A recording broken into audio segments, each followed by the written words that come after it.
Michael Boyle's StrengthCoach.com presents the Strength Coach Podcast, brought to you by Perform Better, the experts in functional training and rehabilitation. PerformBetter.com. All right, hey everybody, welcome to episode 227 of the Strength Coach Podcast, the official podcast of Michael Boyle's StrengthCoach.com, the world's best source for strength and conditioning information. I'm your host, Anthony Renna, and the show notes are located at ContinueFit.com. It's where I keep all my podcasts, including Strength Coach TV. All right, today on the StrengthCoach.com Coach's Corner, I spoke to Coach Boyle about some threads, including extensive med ball work, crossover confusion, 10-meter sprint questions, and a few other things that kind of led into it. For the Result Fitness University Business of Fitness segment, Alan Cosgrove is on to discuss, are you even a pro? For the Functional Movement System segment, Mike Perry is back on to talk about implementing the FMS into your group training and teams. For the Superhuman Strength segment, our new segment on supplementation, Don Mazzoni, the co-founder of Superhuman Strength, he's back on to discuss the greatest lie ever told about supplements. And for the Train Heroic, Hit the Gym with the Strength Coach segment, I'm excited about this. Scott Carney, author of What Doesn't Kill Us, is on.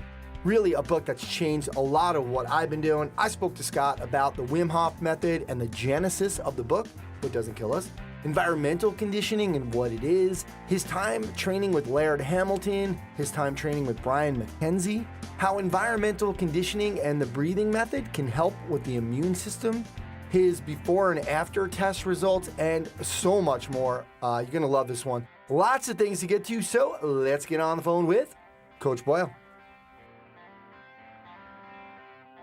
All right, now it's time for the StrengthCoach.com Coach's Corner. StrengthCoach.com, the world's best source for strength and conditioning information. Remember, you can try StrengthCoach.com out for 3 days. Just $1, you'll have access to all the articles, videos, and programs, as well as the best forum on the net. It's the only place to have full access, coughing and all, to Coach Boyle. He's on every day. Check it out at StrengthCoach.com. Coach, how you doing? Not feeling too well. I actually feel great. I just get a cough. It's one of those, I don't feel bad. Although I will tell you, interestingly enough, a week before I got sick, my resting heart rate was up like 5 beats a minute. And I'm like, something's going on here. And then all of a sudden, a couple days later, it's like, I start to cough a little bit. I actually don't feel bad, but I just get a little bit of a cold. No big deal. Yeah. All right. Well, but we can always relate it back to exercise science, the site, all that stuff. So it comes right back. There you go. Coach, let's start out with there was a thread called extensive med ball work. And I guess it was based off of like the Charlie Francis stuff. He used on low intensity days to promote structural integrity and to increase general work capacity. You do various medicine ball throws with close proximity of a wall and short ranges of motion, rep ranges between 15 and 25 per exercise, with a total volume of 300 throws, for an example. What were your thoughts on this? And just talk to us about, maybe the number of throws you guys do in your power circuits. Yeah, I mean, it's a pretty typical sort of Charlie Francis. Al Vermeil adopted that, where guys, work capacity. I hate the GPP term, but some people like to think of it as GPP, general physical preparation. And I don't know if I'm a huge fan of it sort of in that volume, done that way. You know me. I mean, I tend to be kind of rigid, I think, in terms of how I like to do things. We tend to do, as we said, somewhere 60, 90 throws with a couple of sprints, a couple jumps in between. Probably a similar but different thought process, where ours is almost exclusively focused on speed and power. And really, it's one of those things that we've talked about a lot with Devin and with the complete conditioning, a lot of that stuff. We're probably getting the conditioning effect of something similar to running a mile, because it's taking us 6 or 7 minutes to go through that sequence. And we are getting the heart rate up in the right range between med balls and some jumps and some sprints. And, you sprint up, you walk back, you do, we tend to do 2 sprints on each set. So you end up doing 6 sprints, and you do probably 6 or 9 sets of throws. So depending on the throws. So it probably does have a similar effect, but it would not be as long, and it's not something that I would necessarily say, hey, we're going to do this for conditioning, because we throw med balls every day, kind of whether we're on a 2-day, 3-day, 4-day program. We've always got kind of that speed power segment in there where we're doing that. So for me to do it on another day or as an additional day just doesn't make sense to me. Yeah. It's interesting. I know it's kind of not off topic, but you mentioned it. I have an article that I plan on writing. I just sound like you. It's called "The Proof Is in the Polar," and I had a guy was just kind of talking about, like, I was trying to convince him that, look, we could do these circuit training, not specifically strength training, but just some circuit trainings, using almost like the big four, like a deadlift, kettlebell deadlift, like some presses, a goblet squat or a single leg squat, and then like a TRX, right?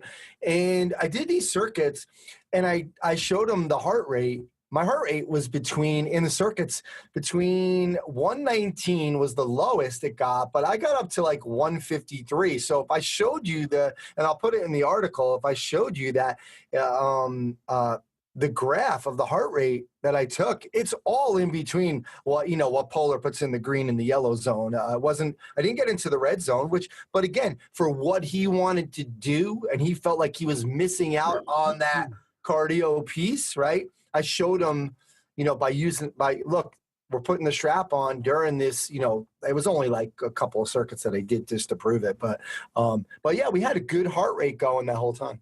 Yeah, no, and we have, we've seen that over and over again, and we showed that kind of in the complete conditioning DVD, that if anything, during that time period, we got up higher than we wanted to. We were above. It was almost like, I remember saying it in the DVDs, if it wasn't showing you, if it wasn't sort of real time, I would have told everybody to slow down. I would have been like, okay, you're actually a little too high. Let's slow the whole thing down. But I wanted people to see that our kind of normal pace of throw, jump, sprint would put you, as you said, not necessarily in the red, but we had some people up in the 150s, and that was not our intended goal. And I think that's what we've realized in a lot of ways, is that there's a lot of unintended stuff that goes on. And I don't know, some people might say that's bad in terms of, hey, you don't even understand the effect of the workout. Or I might look at it and think, wow, there's some benefits that we hadn't really thought through. Yeah, absolutely. Coach, let's bring it over to a different topic. There was a Christian Thalen had posted about the crossover confusion, that she saw a Lee Tap video sharing his opinion about the crossover step. And, these crossover steps and these things, like some of this stuff with speed, is always a little bit controversial. And obviously you like Lee's stuff, but you disagree on this. Talk to us about this crossover confusion. Yeah, I mean, I would say I like Lee, and I don't necessarily know if I like Lee's stuff. I don't like the plyo step going forward. I don't like turning the foot out. There's things I definitely don't like that he teaches. And the thread did a really good job. If people haven't read the thread, go in and read the thread, because it's pretty interesting. You start to realize again, and it goes back to my idea, you talk about the proof is in the polar.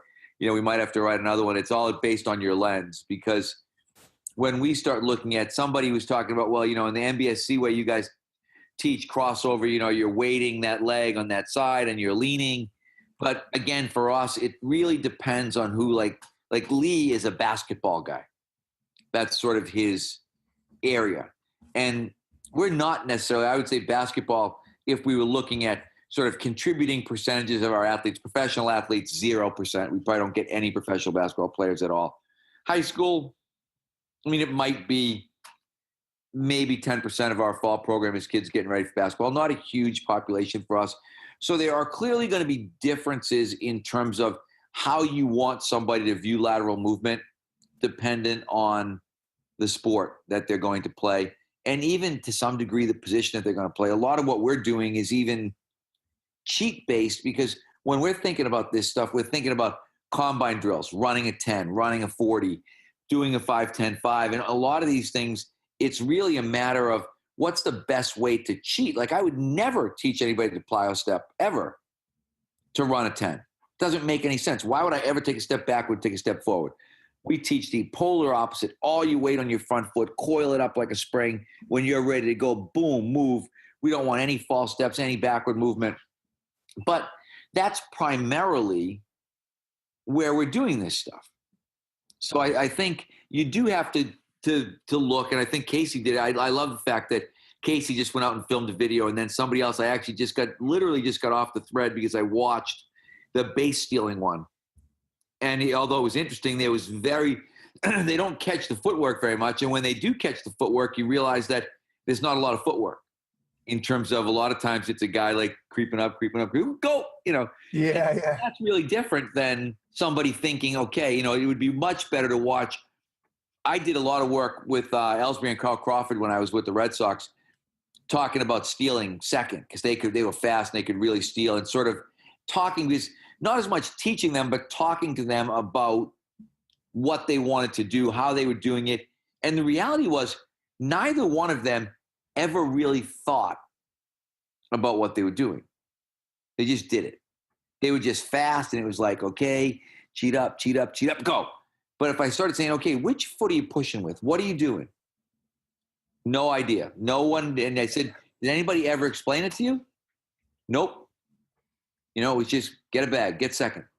And there was never any teaching. Like, you knew, like, these guys can steal because they're fast. These guys shouldn't steal because they're not fast.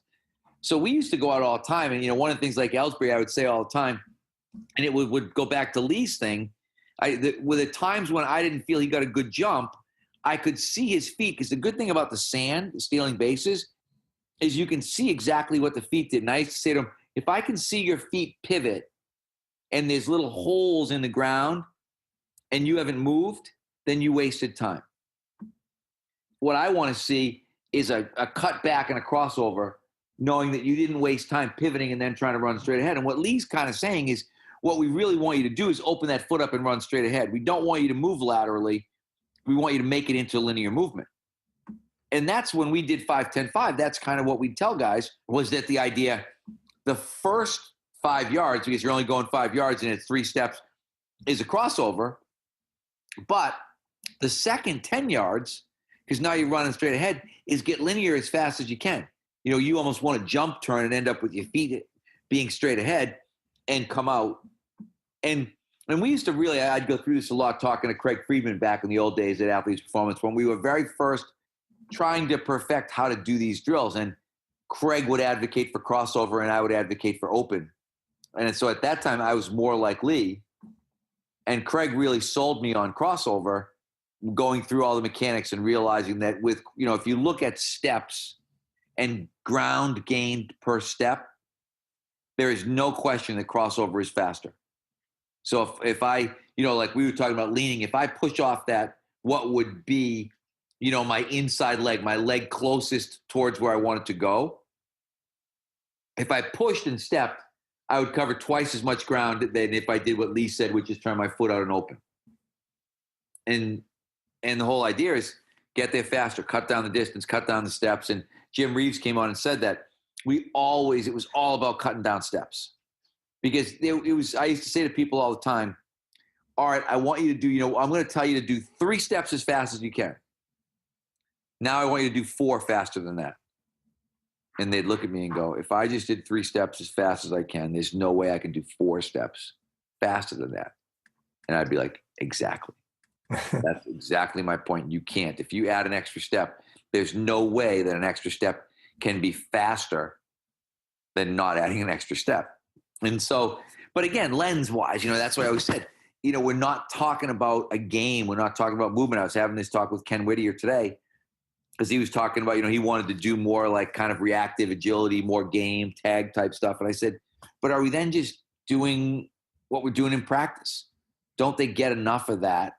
And aren't we better off just doing something else as opposed to saying, let's do these agility drills? And that's where you get into, well, it's different for football because football doesn't get practice year round. But football is relatively unique in that regard now from a sports standpoint, in terms of the hockey players are skating in the summer and have a really long season. The baseball players have a really long season. The basketball players have a really long season. So you start looking and thinking, do they really need, is that bucket full kind of thing? So, a lot of times, you keep thinking it's like back to the buckets and the lenses and all that stuff matters from a context standpoint. You get into I hate the it depends answer, but the reality is it really does depend. Who are we talking about? What does this person do? What else are they going to do today? There's a lot of variables that we have to kind of play with as we look at this. Mike, do you think there's even, I don't know what made me think of this. It was something that you said earlier. Oh, the guys is like that. They don't think about it. So you think there's almost like we can moneyball it where we're saying, look, okay, Mike, Ken, and Kevin, you guys, you never steal because you run X amount. You're not allowed to steal ever. Or can we teach people to a certain degree some of these things? Because even though Ellsbury, they didn't need it because they're pretty good at it. Obviously, you're improving their technique, and they're not thinking about it, so why bring it up? But can we teach people, or should we just say, hey, you guys, you're never stealing no matter what? Yeah, no, I think we have to operate from the standpoint that we can teach it. Because if we don't, I think we're in a very sort of self-defeating, hey, we don't really have any purpose here. Yeah. Let's let the naturals be naturals and go do their thing. And we've seen for too long, because we've seen it, and I specialized in this for years in like late 80s, early 90s, in terms of cheating the combine, teaching guys how to cheat, how to cut corners, how to create angles, how to do everything to get a better time. And eventually people started to catch on. Everybody else now, everybody else does it, and everybody else invented it, which is the way that it always works. But we really developed a lot of these early techniques. And we had some guys, people will tell you, we had some guys get drafted really high that shouldn't have, because their combine performance was so good, because we got but it was, I always said to people, like, it's finite. When you're looking at the drill, I would always say, do I want to teach you the drill, or do I want you to work on moving? If we're going to the combine, I want to teach you the drill. Yeah. If we're not going to the combine, I want to work on moving. That's why even now when we do, like, we're kind of doing our Tony Holler stuff, but we do all standing tens. Like, there's no point in us getting in any kind of stance with our athletes, because we don't have any athletes to get in a stance unless it's a football player.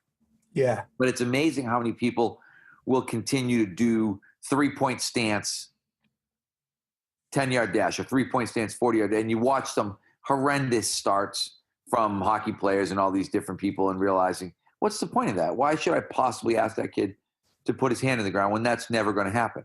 Yeah. And now I'm going to spend all this time teaching him about weight distribution. And it's just silly. So we do all standing start stuff. So it's just, as I said, very, very lens specific. Yep.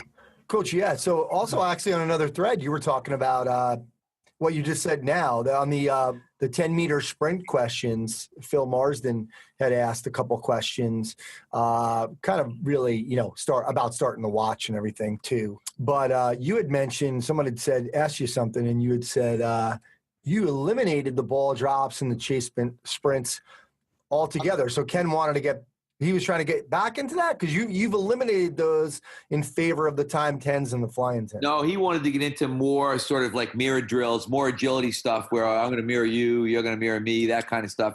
And a lot of guys, that's become, I think, the big trend now, is this sort of non-programmed agility. Like,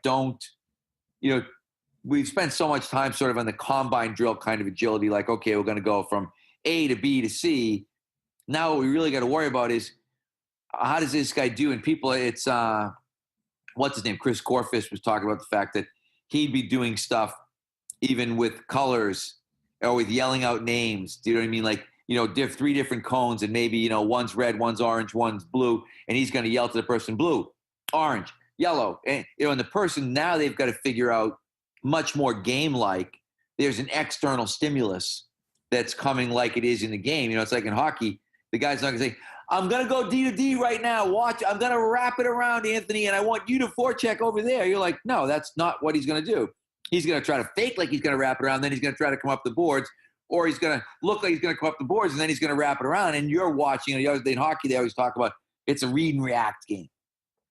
So I think more people are getting into kind of the read and react type of drills, which, again, I think if you don't have a lot of practice, that really makes sense. So for football, that makes sense to me. For some of these other sports, I don't think it does, because we can go out as part of hockey practice and play 3-on-3 and force guys to read and react and to figure out what's going on. And okay, I got to go one way, I got to go the other, I got to be able to fake, I got to be able to do all these things. So again, that's why I said it becomes so. And me, I don't like the term sports specific, but I really do believe there is this sports specific aspect to this thing that we have to acknowledge in terms of, do we want to be doing cutting drills with basketball players? Probably not. I mean, they do that. You know what I mean? They're constantly working on crossover and faking and juking and you think, but I don't think it's necessarily a bad thing like we talked about with the baseball players. When you start explaining to guys, this is how you should do this, you can have some great light bulb moments. And I wrote about that in the thread. I said, our basketball coach, I went to him one time, I said, do you ever tell these guys what they're supposed to do with their feet? And he said, no. He said, I just tell them to stay between their guy and the basket. Yeah. I don't tell them anything about their feet. And because we'd have a lot of guys, who'd always shuffle, but they'd open and shuffle. They'd kind of do what Lee showed. And that's where I don't know if it was Casey, but somebody said, in basketball, you never want to do that because that guy's going to cross you over. You open your foot, he's crossing you over and going the other way. And now you don't have an angle to come back. And then that's why that whole inside edge idea from a defensive standpoint really matters. Like I would not want to teach what Lee's teaching because I think it makes you a suspect defender. Because now you're open, as soon as you do that, you've committed. Now I'm going that way, and now that guy's going to go back the other way. So, if I'm a left-handed guy or whatever it is, I want to get you to commit to that step right so that I can cross it over and get back where I want to go. So again, I think there's a lot to it, and it's not a simple answer to a simple question, but it's good to get people thinking about it. Yeah. One of the things that kind of comes to my mind is, obviously working with the golfers for so long is we tweeted about one of our threads, and I forget which one it was. Oh yeah, the sport coach about this idea about the coach needs to play the game. Yeah, do coaches need to play the game? Thank you. I had tweeted that, and somebody had said, "Oh, absolutely. It should be a multidisciplinary approach," and blah, blah, blah. And for me, with the Titleist idea, like that, why it resonated with me for so long was like, it's kind of like, know what you're doing, know what the golf swing looks like, know the term speaking coach, but stay in your lane. So what you're talking about does kind of sound, and you're prefacing it with, it depends. I'll look at the lens, because if it is a football player or if it's a young football player who doesn't play as much and doesn't have that, it's the same idea. Don't slide board a hockey player in season. They do enough of that, right?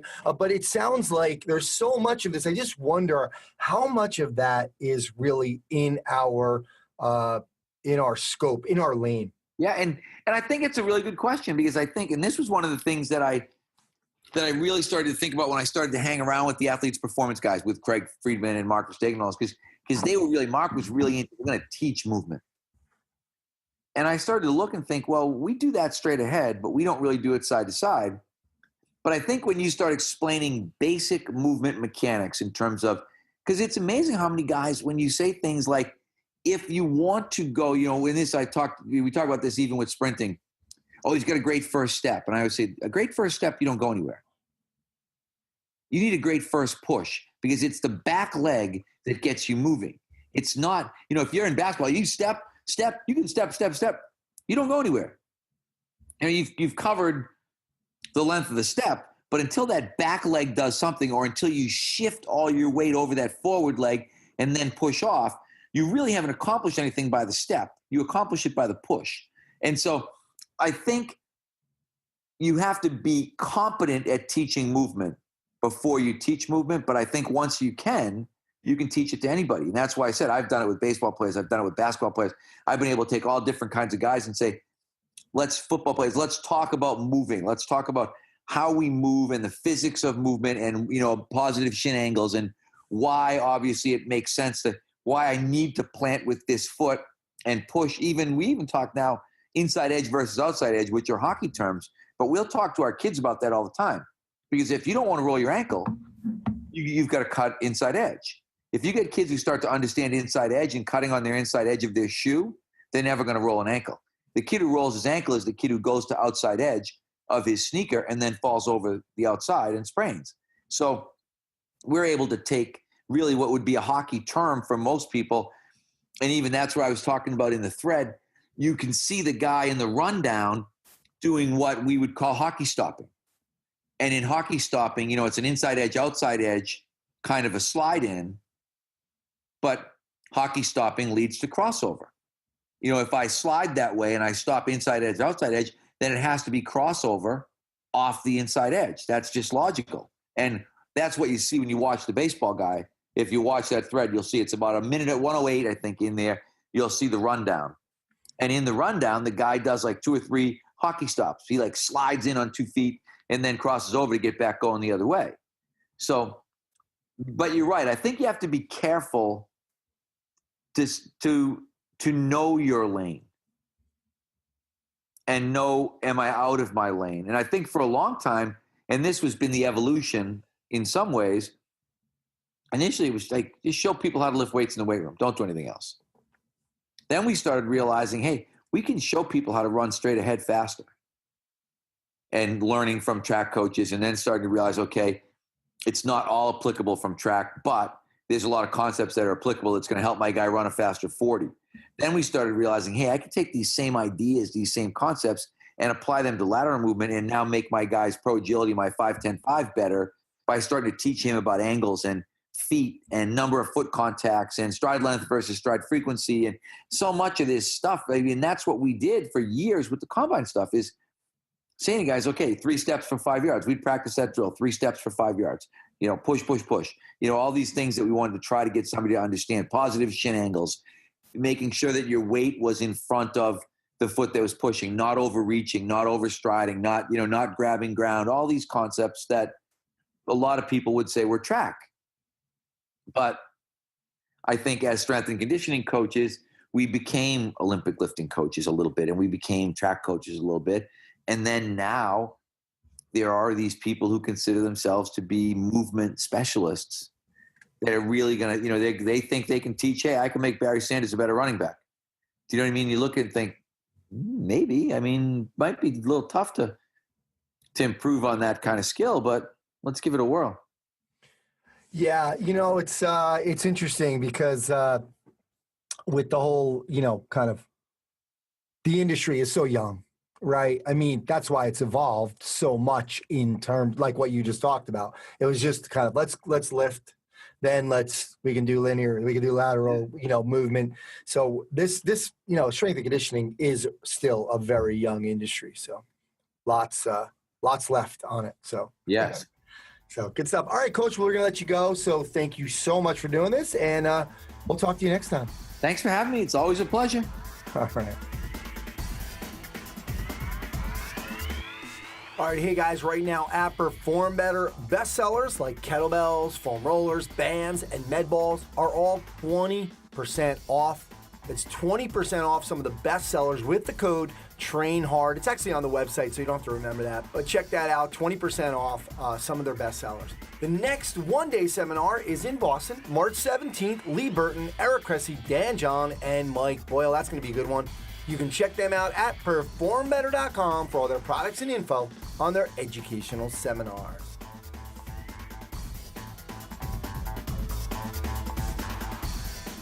Hey guys, this is Alan Cosgrove, and welcome back to the Business of Fitness segment here on the Strength Coach podcast. This episode is brought to you by ResultsFitnessMentorship.com. Today I'm going to challenge you guys. Are you even a pro? This is an article that I wrote a few months ago that's one of my most popular ones from seeing. So early 1999, I attended a advanced training course on the East Coast just prior to actually an NSCA national conference. So I was gone for about a week, and a bunch of good coaches that seminar, and I really had it off with one or two of them, and stayed in touch. So fast forward about 10 years later, we're running a first internship at Results Fitness, and one of the interns is one of the attendees at this advanced course from 10 years ago. Now, I'll be honest, this person was ahead of me 10 years ago. So it felt a little weird. I felt a little sad in a way, and because we're on the same path 10 years ago, and here they are interning at my facility. Now, I'd opened the gym, written a few hundred magazine articles. I was speaking all over the country, all over the world, in fact.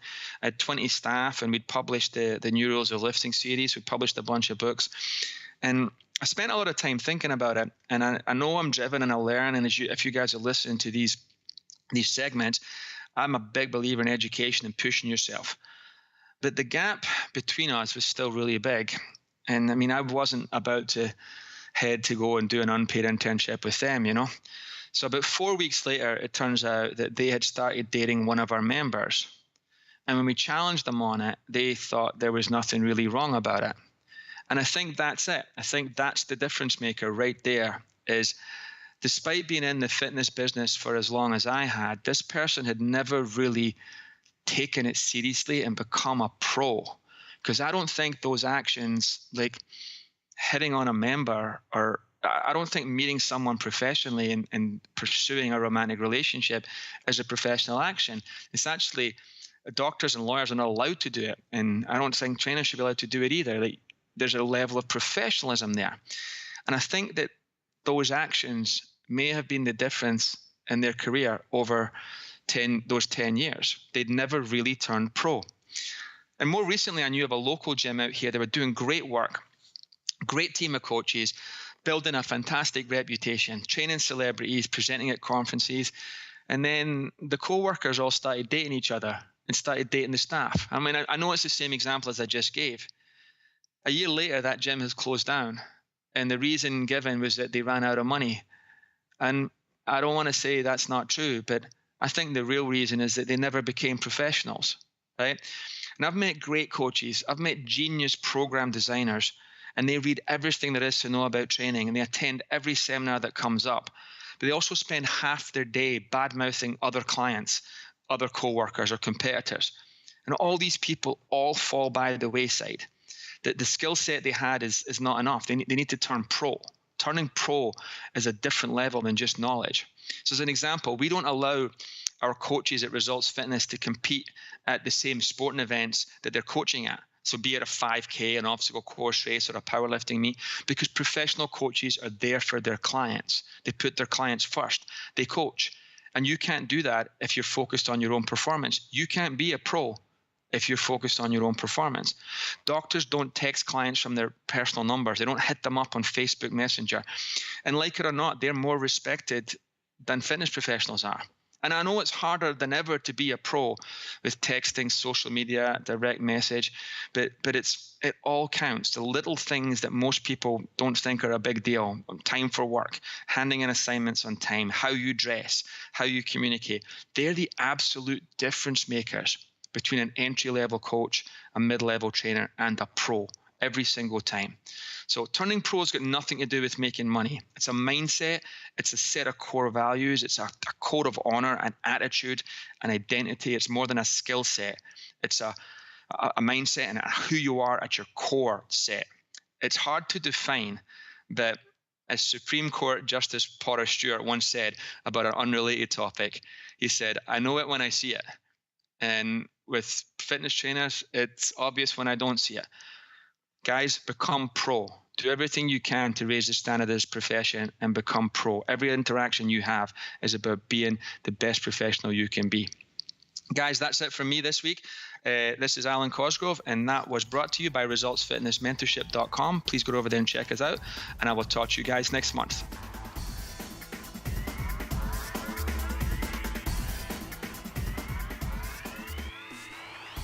Welcome to the Functional Movement System segment. My name is Mike Perry. In part one of the series, I talked about how you can implement the FMS as a sales tool.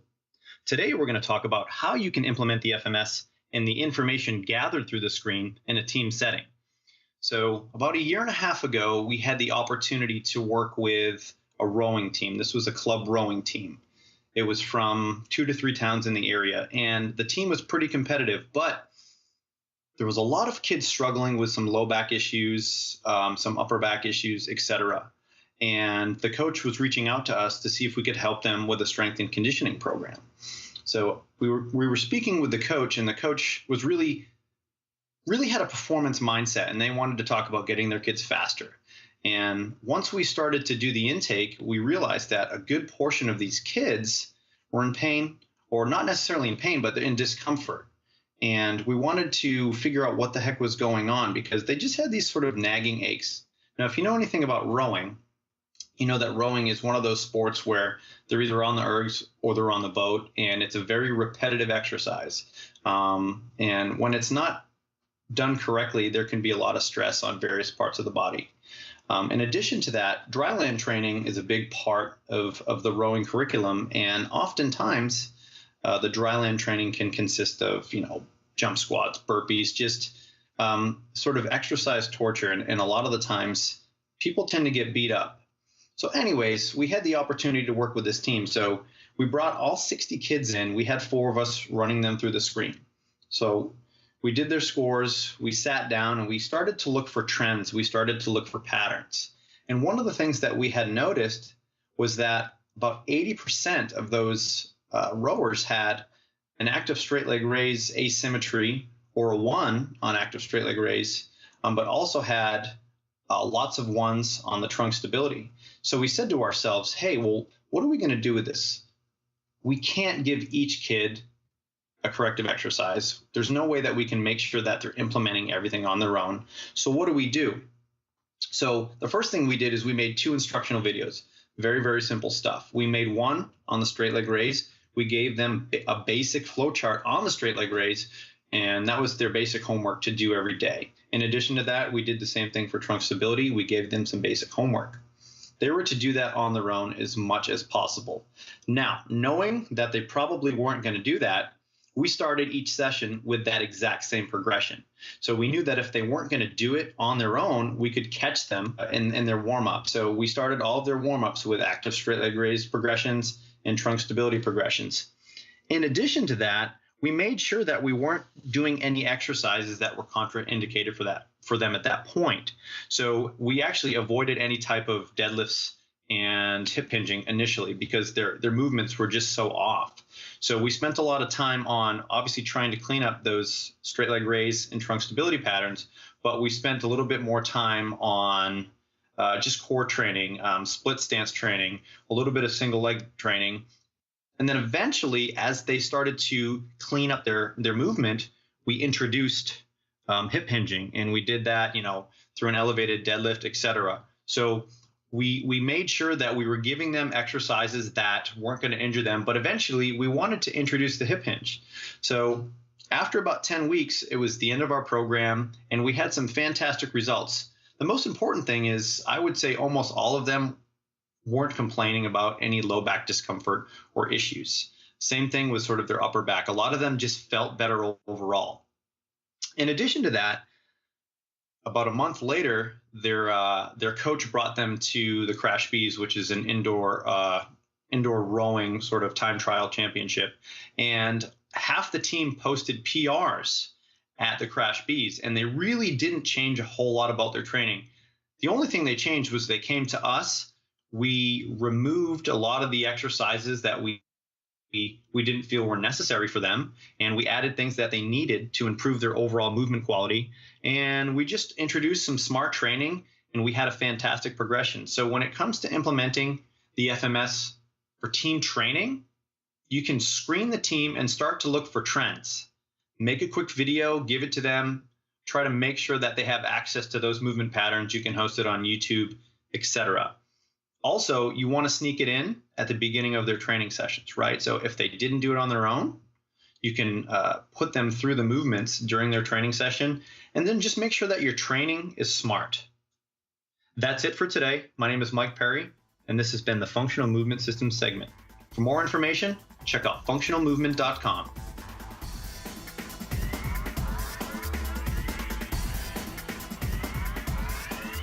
Hey, welcome to the Superhuman Strength Supplement segment. My name is Dom Mazzoni, and today's topic is going to be a great one. It's the greatest lie ever told about supplements, because what's on the label is not always in the bottle. If this is your first time listening to this segment, I'm from Superhuman Strength.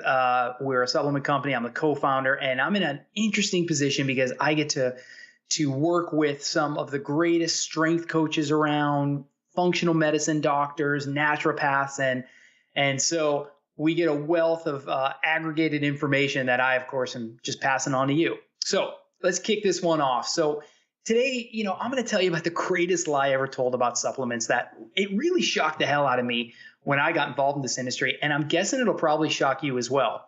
And that's this: what's on the label may not necessarily be what's in the bottle.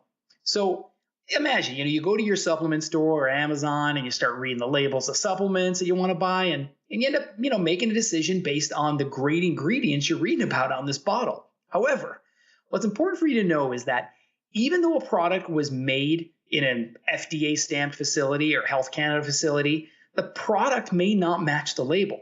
And that's because supplement manufacturing facilities, just like any other manufacturing facility, has something called tolerances, but referred to more in the supplement world as accuracy.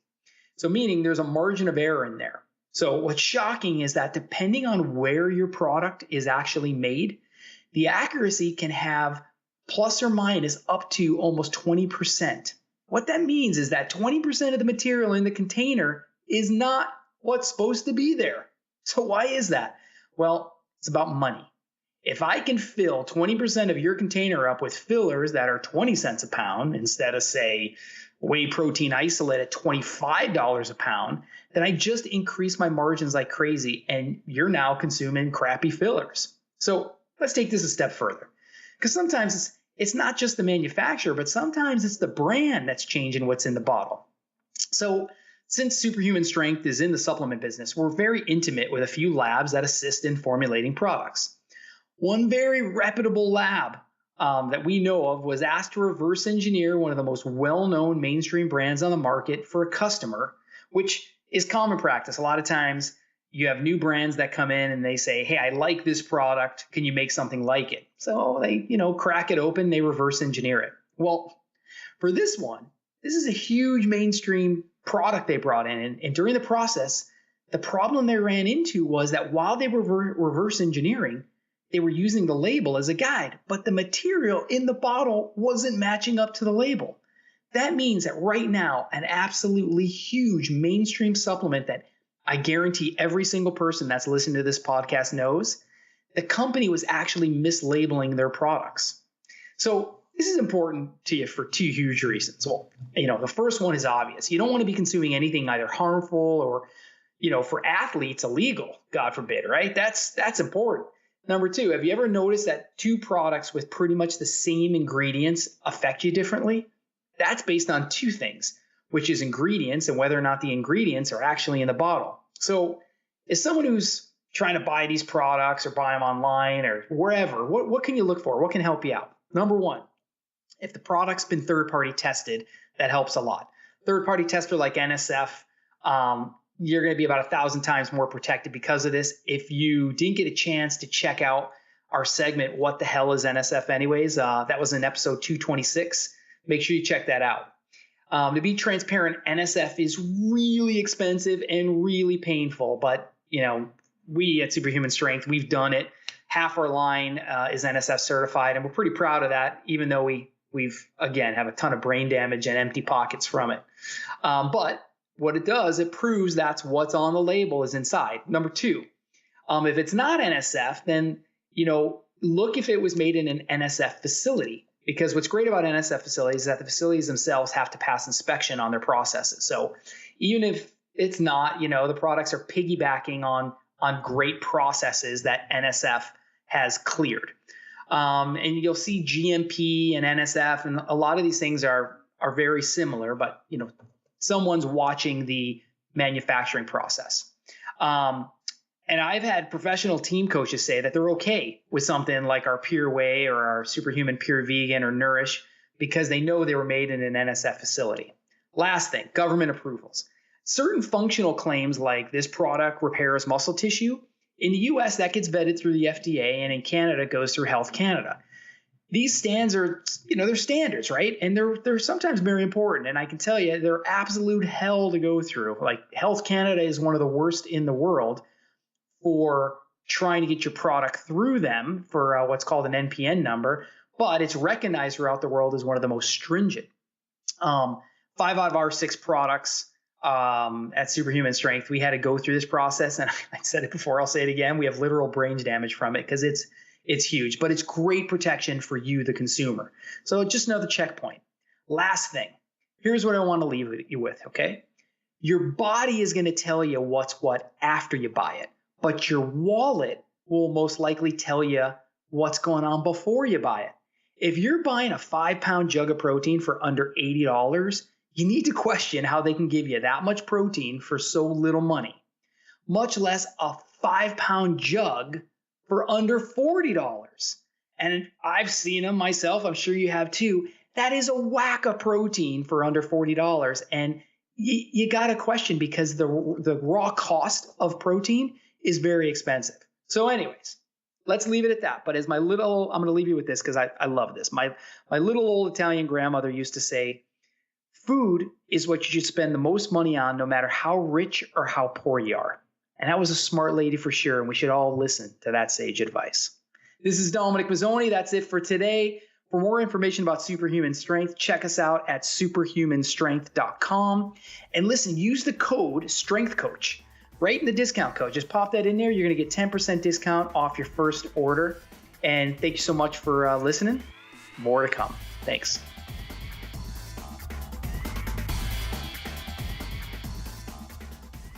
All right, now it's time for the Train Heroic Hit the Gym with the Strength Coach segment. You guys know I've tried different online training software, and Train Heroic is definitely the most user-friendly I've come across. Not only for me, but for my clients. They love the app. The support is amazing. They ramp you up really quick. As soon as you sign up, they send you an email for a call. You got to do that call because they go over everything you need to know. And if you don't get everything out of it, you can call them again. They'll do it again. It's awesome. So guys, head over to trainheroic.com. Start your free 14-day trial. Let them know Anthony sent you, and you'll save 25% off your first year. 25% off your first year of the Train Heroic Pro Edition. All right, for today's episode, I'm pretty excited about this. We have on investigative journalist and anthropologist Scott Carney. He's worked with some of the most dangerous and unlikely corners of the world. His work blends narrative nonfiction with ethnography. That's a new word for me. Currently, he's the senior fellow at the Schuster Institute for Investigative Journalism, and he's a 2016-17 Scripps Fellow at the Center for Environmental Journalism in Boulder, Colorado. His most recent book is What Doesn't Kill Us. His other works include The Red Market and Death on Diamond Mountain. But today we're going to talk about What Doesn't Kill Us. This book has changed my life. Sean Skane and I were in New York City. Sean Skane's the strength coach for the Anaheim Ducks. And he gave me this recommendation. We were having some coffee. He was telling me how much he's loved it and some of the cold training, the Wim Hof method has helped him. And so I took a train home and started listening to this. I couldn't put it down. I got home. I started taking cold showers. It's unbelievable. It's a great book. So I'm really excited about this. So, Scott, thanks for doing this. Yeah, absolutely. Thanks for having me. All right. Well, as an investigative journalist, you're basically investigating, gurus and charlatans and outrageous claims and it's funny because with Sean's kind of not a cynical guy, but he's working with $1 million athletes. He doesn't get into things that would possibly hurt his guys. He's going to check it out. And then So coming from him and then coming from you, I was like, all right, cool. I can check this stuff out. So let's start out with one of the things that you were investigating, which was a meditation retreat in India. Mm-hmm. Yeah. So it's a longer story than what I can sort of tell you here, but what I was doing, early in my career, I was getting a PhD in anthropology, and I started leading abroad programs throughout North India, where I'd lived for about 6 years at that point. And we did this 10-day silent meditation retreat on one of these sort of expeditions. And on the final day of the retreat, one of my students, the sort of the best and the brightest, prettiest student in the group, climbed up to the roof of the retreat center and jumped off, killing herself, which is really the genesis point of almost every bit of work that I've done since then. Because in the last pages of her journal, what she said was that she had achieved enlightenment based on this, 7-day silent meditation retreat. And then all she had to do was leave her body to get to this, elevated place. And obviously, to me, I can't speak to whether or not she is a Buddhist angel or not, but my interpretation of this is that, that experience of intensive meditation with the lure of a reward like enlightenment sort of made her temporarily insane. And I started following all these stories around the world of people, either going to India and getting wrapped up in sort of gurus and, charlatans, and also in the United States of these, sort of really esoteric and out there Buddhist cults where people are given these ideas that they can meditate their way to superpowers or riches, and it's a really sort of this dark side of the meditative path. And that earlier book, I have it out right now under the title "The Enlightenment Trap," explored sort of one of these sort of networks of false spirituality. And so, I thought sort of my career would sort of move in that direction. I would keep on looking at sort of these sort of crazy fringe people and debunk them. And I heard about this guy in Poland, a guy named Wim Hof, who was running these training camps where he said that he could teach someone to basically resist the Arctic weather in their bathing suits. And he said you could learn to control your immune system and do these huge feats of endurance. And this to me sounded like those same sort of false powers that I'd sort of been looking at for years. So I decided to fly out there. I had a commission from Playboy magazine to investigate him, and I was ready to drop the hammer and show that Wim Hof was just another charlatan, and I'd get to him before he got like super famous. But the only catch is that in the matter of like a week studying with him, is that I was able to duplicate the feats that he said he could teach. And it totally blew my mind. In like a week, I was like meditating on the banks of these icy Polish rivers and melting the snow around me with my body heat. I climbed up a mountain in Poland in just a bathing suit. And again, there's snow all around us. It's probably 2 degrees Fahrenheit, really cold stuff. And I'm burning up. And this sort of opened my eyes that this Wim Hof guy had something that was sort of special. At the same time, though, Wim Hof is this crazy eccentric person who blathers a lot of like huge promises that there's no way to duplicate, and he's or not duplicate, no way to test. And so I found sort of my role over the last about 7 years studying his method and sort of being in and out of his groups is sort of like translating the sort of the legit science and results from sort of the more esoteric, unprovable side of his method. Yeah, because with Wim, and I'm taking the foundations course, and just like listening to some of his stuff, he's very much like, okay, we're gonna go deep, but you're gonna feel great, the physiology, and then I can't really, I don't know what he's talking about when he's saying like, what am I supposed to be feeling here?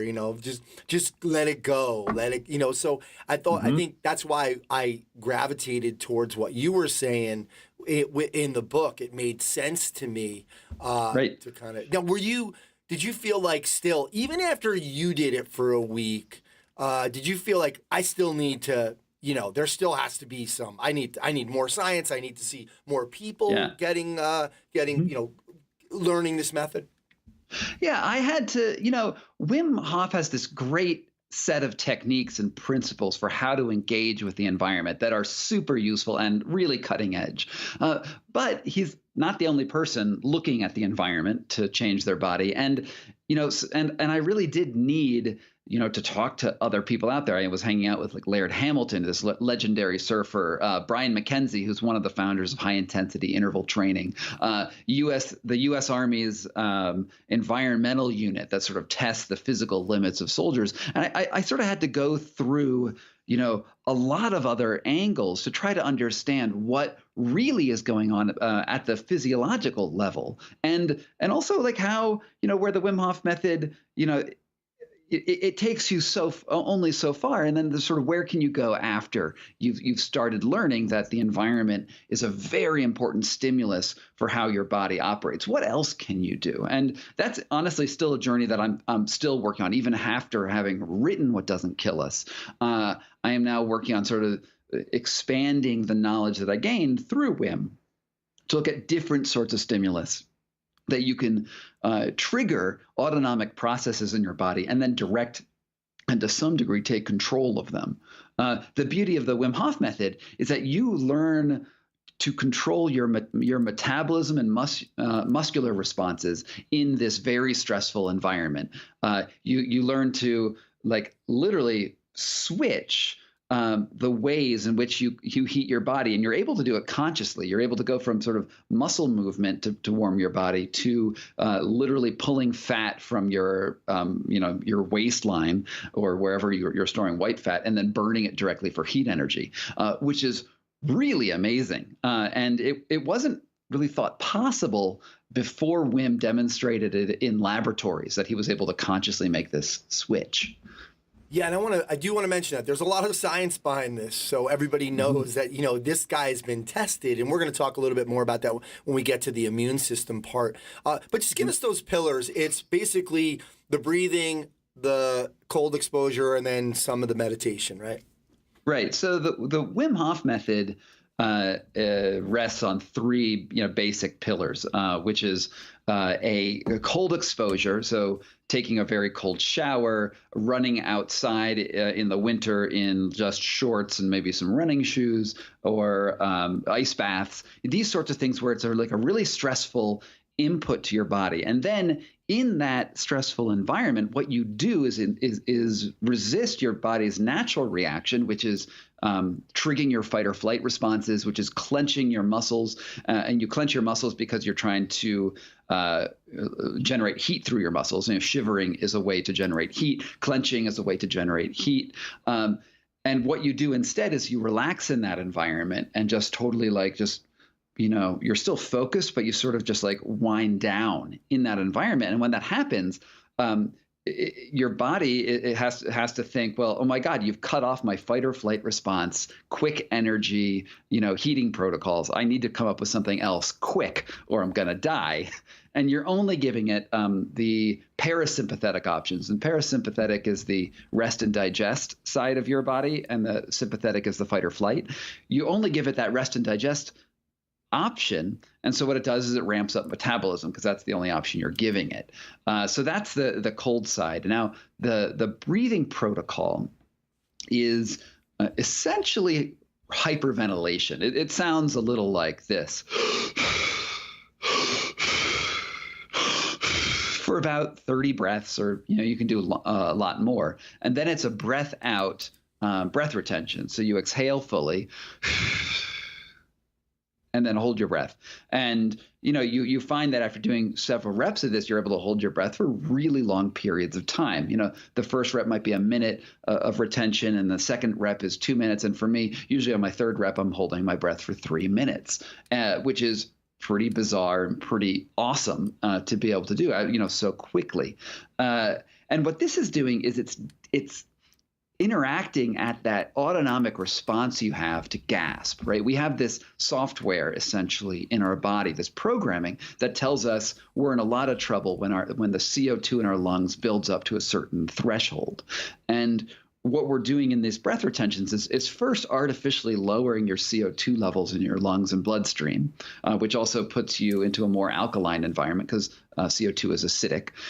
And in that state, that gasp reflex the wiring that triggers it gets really messed up. And you're able to delay that moment of gasping much later. And in doing that, you also teach your body that it has more resilience, it has more bandwidth to deal with what is a stressful situation. And those two things together, the breathing and the cold, really work together to sort of, interact with and to some degree control autonomic responses that are on the sort of sympathetic pathway of your nervous system, and And finally, there's this mindset thing, which is really difficult to explain. It's sort of something you have to feel, and it's duplicating that mindset you get into when you're doing the hyperventilation or in the cold, where you are interacting with your physiology, where you're actually using these mental protocols that you're learning in those stressful environments, and then you can apply that to your daily life or a workout routine or anything really. Absolutely. And I do want to mention to people, this idea about this acidity, creating that alkaline environment, because, that the more acidic environment, the less there are studies that have shown that you can have reduced performance with a more acidic environment. There's even, I was looking up, there's a study, hyperventilation as a strategy for improved repeated sprint performance. That's in the Journal of Strength and Conditioning Research, and I'm going to link that for everybody to kind of check that out. So this stuff is not just, okay, there is a performance aspect, and I kind of that's kind of where I want to go with this a little bit, because you spent some time, like you said, with Laird Hamilton, Brian McKenzie. Talk to us about your time. Let's go first with Laird Hamilton. Right. So Laird at that time, was experimenting a lot with various water training techniques, and he calls it XPT, which actually doesn't stand for anything. It just sounds cool, I think. It's like extreme pool training, I guess is one of the ways he's described it to me, which is essentially lifting weights underwater while holding your breath. He does all these sorts of crazy workouts, and there's celebrities all over his pool. Like I was swimming with Orlando Bloom, and the stars from like the Scrubs series and things like that, where essentially you'd go to the bottom of the pool and you've got like a 25 or 50 pound weight, and you lift it a bunch. And in that environment, obviously you're not breathing, right? And you're also getting all of this water stimulus, and cold water on your face will lower your heart rate. So you're doing these workouts underwater that are essentially keep you in a parasympathetic tone, which means you're doing an extreme workout, but you're only you're mainly using this rest and digest system, which is crazy. It's like confusing your body, and you get into this sort of very interesting psychic state. And then what Laird also does is ice baths, pretty constant ice baths, where you'll go in from a sauna to this ice environment, control yourself in both of them, and then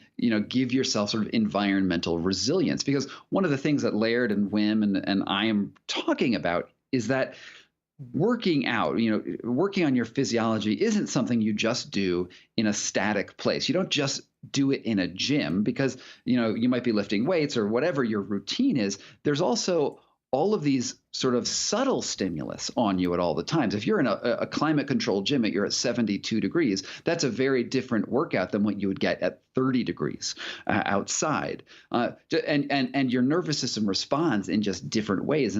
And most humans of the modern era live at this sort of very constant state of about 72 degrees, what we call room temperature. And it doesn't matter if it's a snowstorm outside or a scorching hot day, we use climate control to keep us in this place of comfort, which is ridiculous from an evolutionary perspective, where, our species, Homo sapiens sapiens, has been around for like 300,000 years, and we've only had climate control for like 100 of those years. And it turns out that those environmental stimulus that we were always getting are very important to the way that we function. We're not using our heating software or our cooling software the way that we should. And because of that, that sort of atrophies, it sort of goes away, and we don't get a sort of a full physical experience. So what I'm sort of saying in this book is that we need the environment, and the environment is in a way a workout. And once you realize that, it revolutionizes the way you interact with the world around you. You realize that, hey, I have to go outside, and I have to walk to my office, which is like, let's say it's 5 blocks away. You realize it's cold outside. But instead of putting on that jacket because you want to keep your body in that same 72 degree space for that whole 5 blocks, you say, all right, well, maybe it's going to be cold, but I can live And maybe it's good to go under a little stress and a little discomfort because that's good for me. That's training something in my body.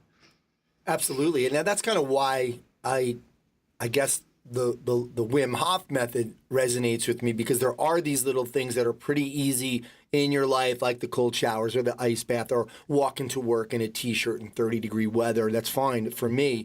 Or even just now, like there's a nor'easter in New York. I went for a little walk around the block in my shorts and my flip-flops. And,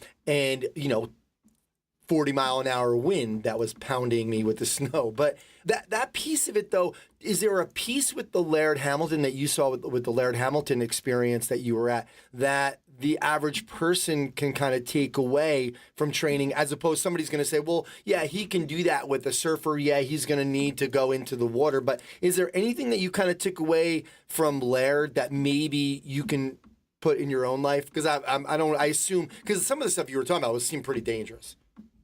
Yeah, the issue with the Laird program, in my mind, is like I think he's on to some next level stuff, some really great ways to work with the body. The problem is you need a 12-foot deep pool to do it, and a sauna and an ice bath, and there's actually a fair amount of like gear you need to create that artificial environment. So with Laird, what I found was it was more like a perspective, right, than a workout routine that I can bring home, because I am not as wealthy as Laird Hamilton. I do not have a pool in Malibu that I can go swim in, and I don't own a sauna and X, Y, and Z. It just makes it very difficult to do those trainings.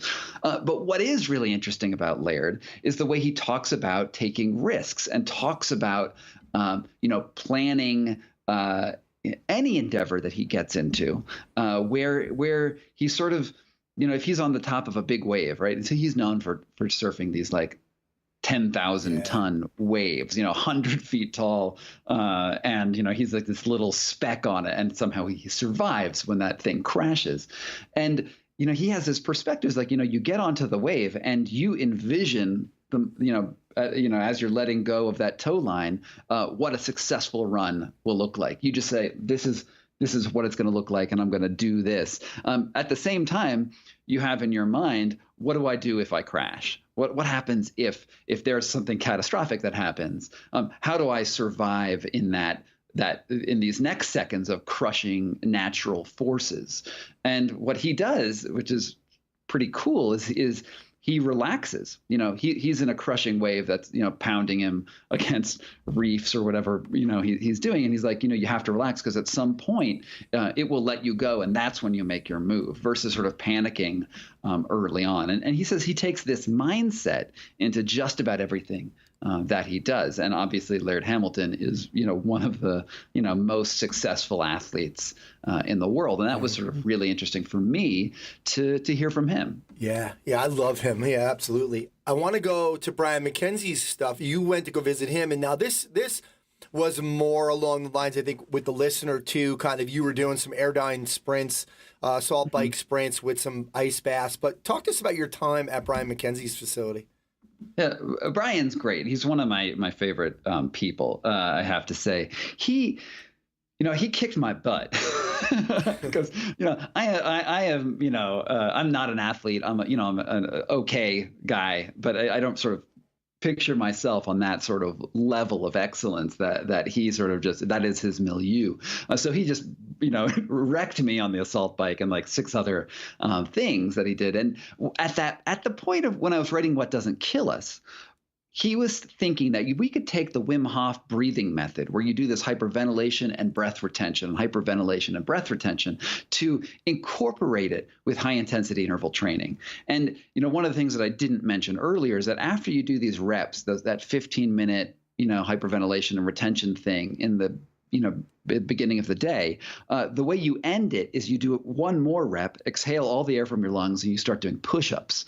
And the crazy thing is that you like double the amount of push-ups you can do, and you're not breathing while you're doing it. When I started out, way back in 2011, and please don't laugh at me, all you strength coaches out there, but I could do 20 push-ups, and that's where I was. So, again, don't make fun of me. I did Wim's Wim's breathing, and I went from 20 push-ups to 40 push-ups instantaneously and not breathing, and they felt easy. Now, since then, I've worked up. The most I've ever done is about 80 push-ups on one breath, wow. which is sort of crazy, right? It's sort of a crazy physiological change. And there's the whole physiology behind it, and you can read that in the book. I won't get into it. But what Brian was thinking at the time is that, hey, look, there's this huge performance boost. And if we mix this hyperventilation with high intensity workouts that, where you're at the very limit of what you're able to do, but you're able to push it to like 110% briefly, isn't that going to do some really great things to your physiology? And it turns out that it really does. Like in those moments where you are doing high intensity interval training and doing the WIM stuff, you perform much, much better than you normally do. It's also what like cyclists call, I think it's called preloading, right? Where you sort of hyperventilate first. And so you're leading your breath instead of catching your breath on sort of a sprint, that sort of thing. It totally works for in the moment performance. What Brian was hoping at that time was that these hyperventilation protocols would also lead to long-term adaptation, that if you did this enough, then you'd be able to go at 110% normally. And what is not in this book is the results of his research on that. And this is, I'm working on another book now that's going to follow up on it a little bit. But it turns out that this protocol does not appear to do adaptation. What it does is it's really good for if you're in a performance mode, if you want to get a PR, if you want to do the absolute best, then totally hyperventilate because you're going to have that much more oxygen and energy to put into your workout. However, if you want to create long-term adaptation, it's far better to restrict your air while you're training up to that PR. So what he does now, and this is in the next book, so you're getting a little preview, is that he says do your workout and breathe entirely through your nose the whole time, and don't breathe through your mouth at all, which will honestly will drastically reduce your performance because your nose is a smaller aperture. It's more difficult. But once you get good at it, what you're essentially doing is training in parasympathetic tone, so that rest and digest at a high intensity level, and that when you do make that switch eventually to mouth breathing, you are like a freaking race car because you've added a little bit more stress to your training regimen. And seriously, go try it. Do whatever you do. It doesn't really matter. I'm a biker personally. Man, it kicks your butt so badly. But after like 2 or 3 weeks, you're way stronger. So you train. The training is just through the nose, and then when the event comes, you're going to just go normal. Yeah, totally. Okay. And talk to us about, though, that's awesome. I'm going to try that. Talk to us about this idea. What was some of the training that you did? How did you incorporate or what was he doing at the time with the WIM? Because that's still, people want to get a PR. That's great. So what were some of the things that you were doing at Brian McKenzie's?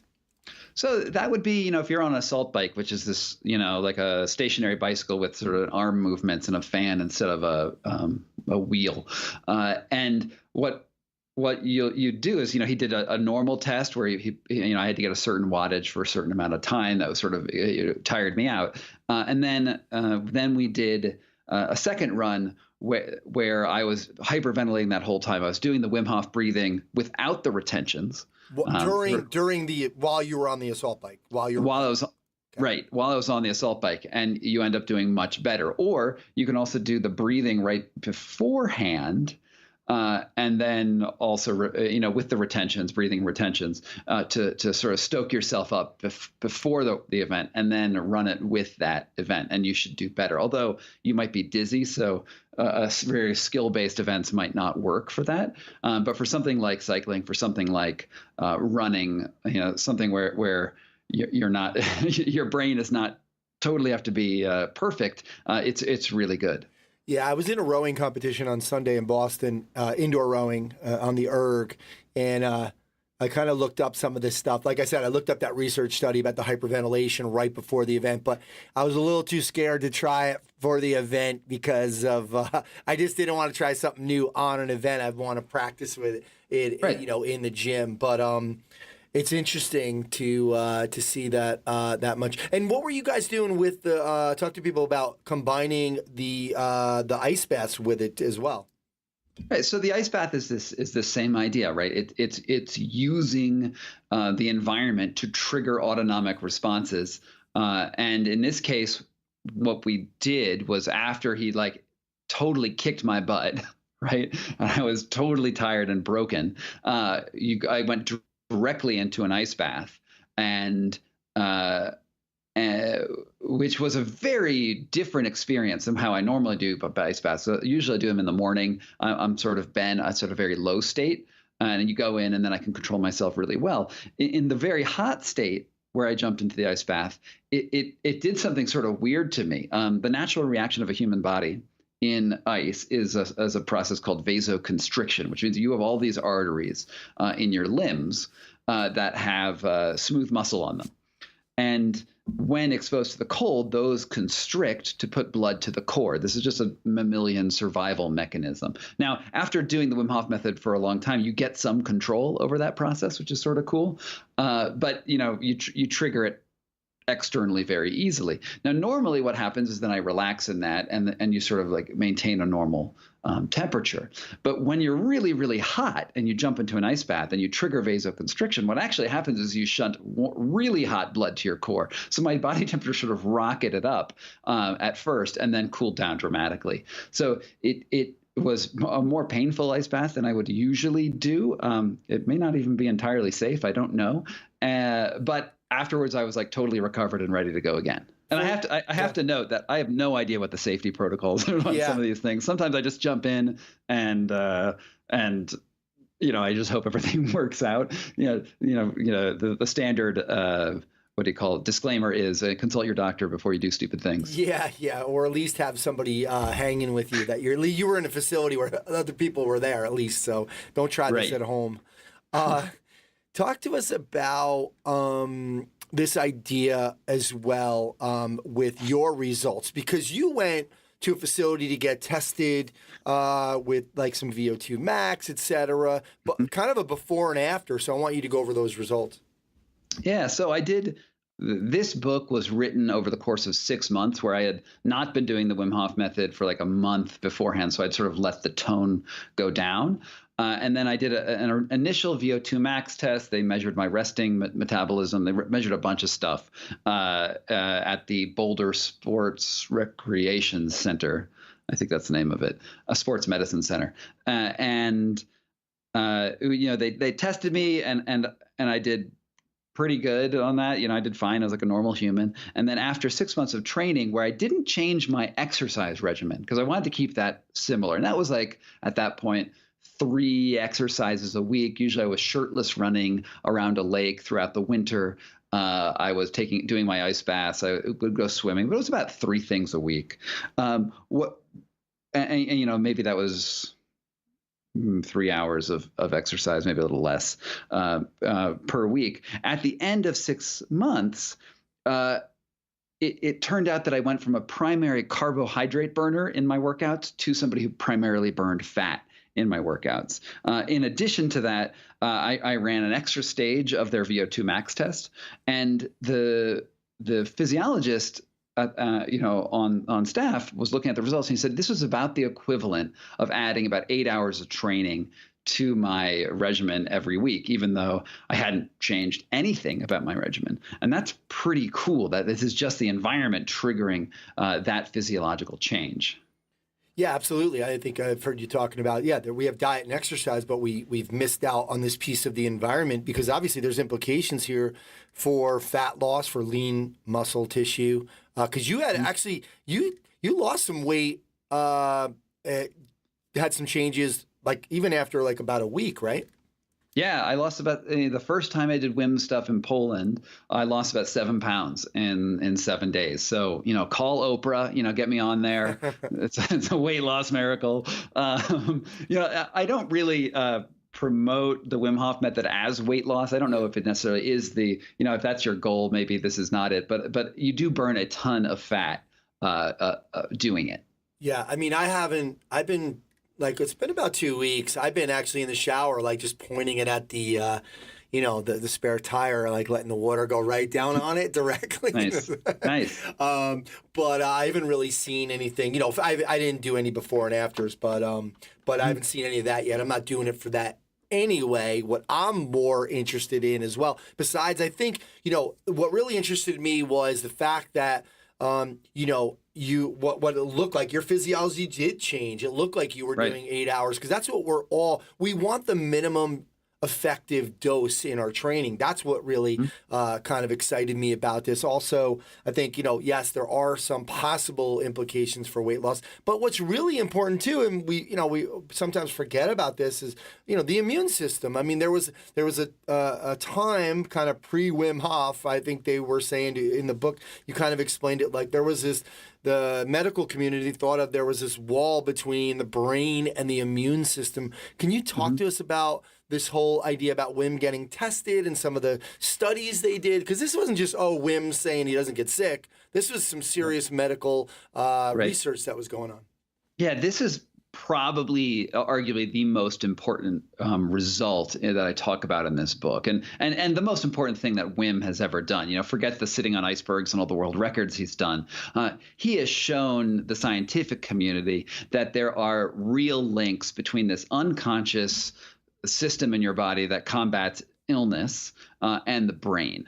And it's actually several studies done over the course of the last 6 or 7 years where Wim went to this hospital in the Netherlands and met an immunologist and the immunologist's job was to create tests for anti-rejection drugs. So if you were going to get a kidney and transplant it into your body, your immune system will naturally look at that, say, kidney and eat it because it thinks it's a foreign invader and it'll kill the kidney. So what you need to do is you need to give a drug that will turn off your immune system, or else the organ transplant won't take. Well, the scientist that he went to was the scientist who tests the effectiveness of those immunosuppressant drugs, and he devised a test to see if your immune system was turned off.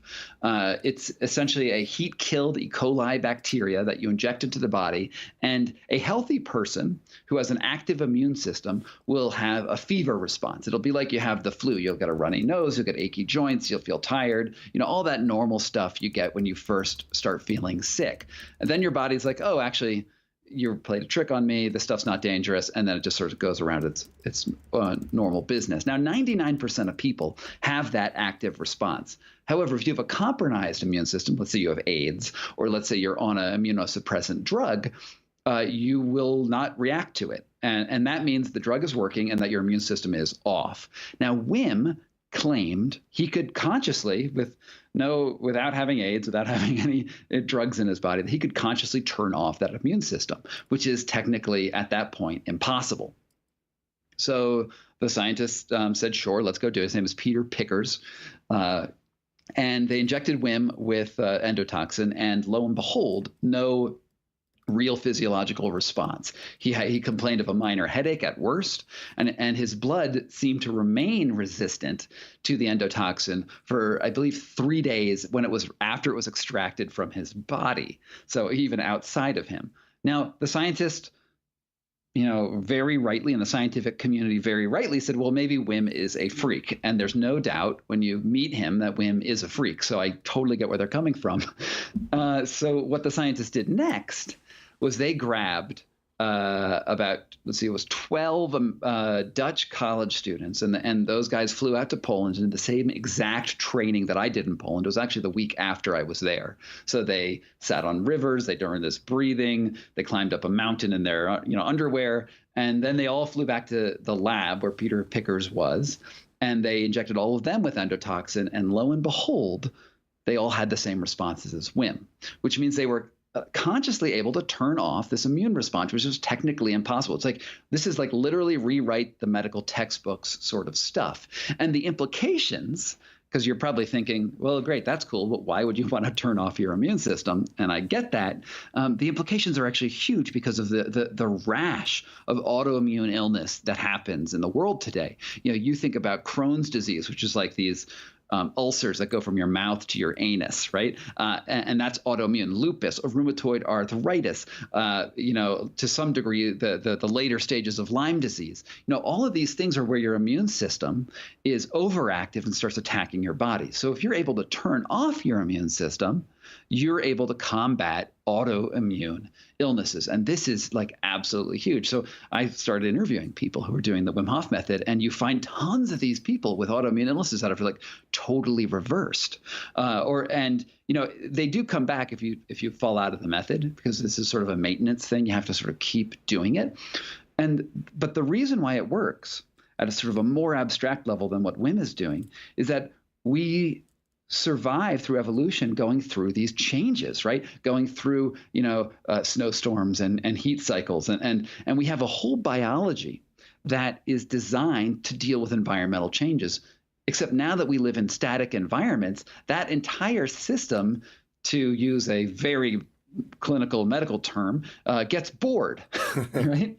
And you have this bored system that isn't finding its normal use, and so it finds something else to do. So it starts chomping on your joints and gives you rheumatoid arthritis, or it starts, eating your intestines and gives you Crohn's disease, or any number of other things that the immune system might go haywire. And so if you were going to think about the immune system as like a pack of wolves running through your body, trying to kill the bad things that come into it, like bacteria and whatever else, this method is like giving those wolves a chew toy. So it has something else to do while you're, since we don't have that sort of regular stress in our lives. And, honestly, going out there and seeing all these people's lives change is like dramatic. It's really cool. And they are doing more tests to follow up now to see like how far this goes. And we don't, honestly, here's where the question goes. We don't know how far it goes. We don't know how far what the clinical applications will be among all people. But it seems to me, at least anecdotally, that this is a really positive direction. Yeah. We're in those tests, though. What were they doing anything mentally while they were getting in, like saying, like just sitting there, using the brain, using some kind, or was it just, okay, we did the training and we now created this variety, this environmental variety. So that's really so they didn't have to do anything. They just got injected. They weren't sitting there like, if you see Wim in ice, he's like totally meditating. There was none of that going on, right? Well, I think they may have done some of the breathing protocols at that test, but I would have to look it over again to see, the method section to see exactly what they were doing. But I would not be surprised at all if they included that breathing, because honestly, the Wim Hof method is not something that you do once and has now changed you jump in one ice bath and now you're in control of your immune system, right? That's silly. That's like saying I lifted one dumbbell and now I'm buff forever, right? This is a program that you sort of have to maintain and keep up your whole, as long as you want the results. I can say for me, now I don't have any real, name brand illnesses, right? I'm just sort of a pretty healthy guy. But I did, since childhood, I used to get these canker sores, right? These are like these like white mouth ulcers that probably started as like a herpes infection when I was like 1. And I don't know how I got that, but I wasn't sexually active. And because I was got it so young, I could get these sores on the side of the mouth that would be about the size of a dime. So really big and really painful.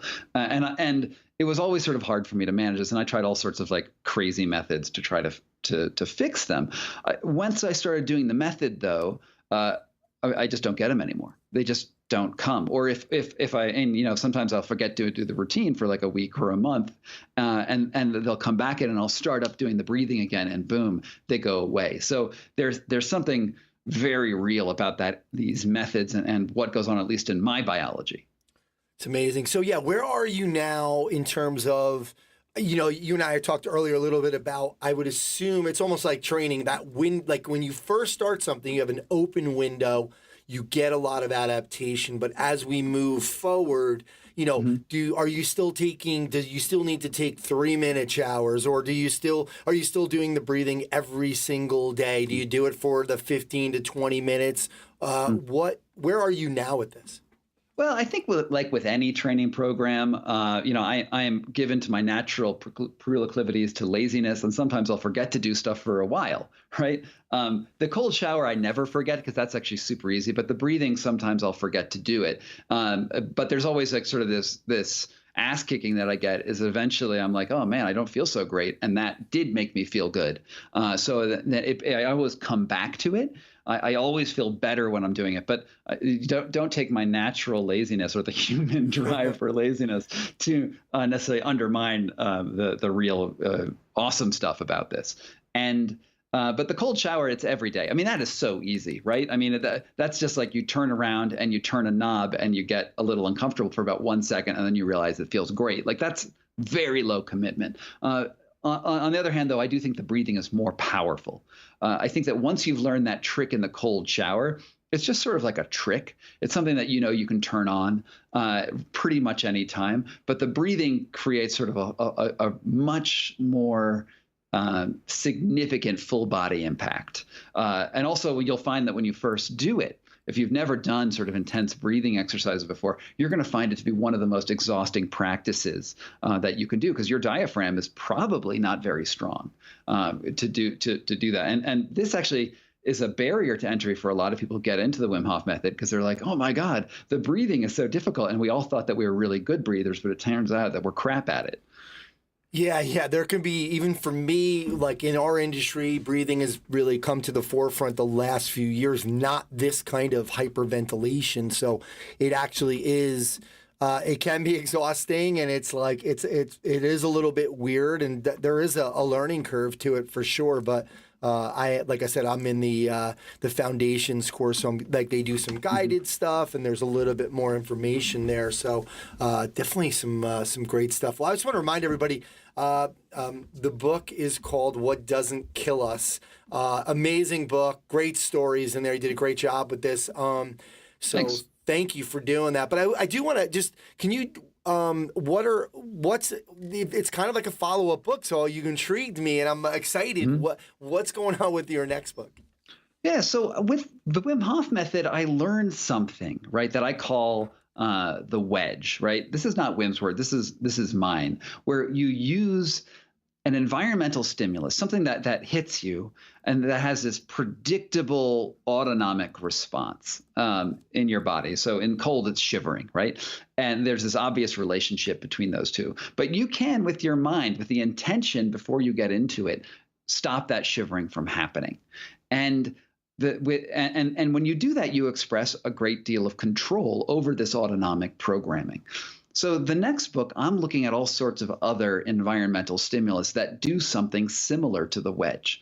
And I'm looking at heat, I'm looking at cold, I'm looking at sex, I'm looking at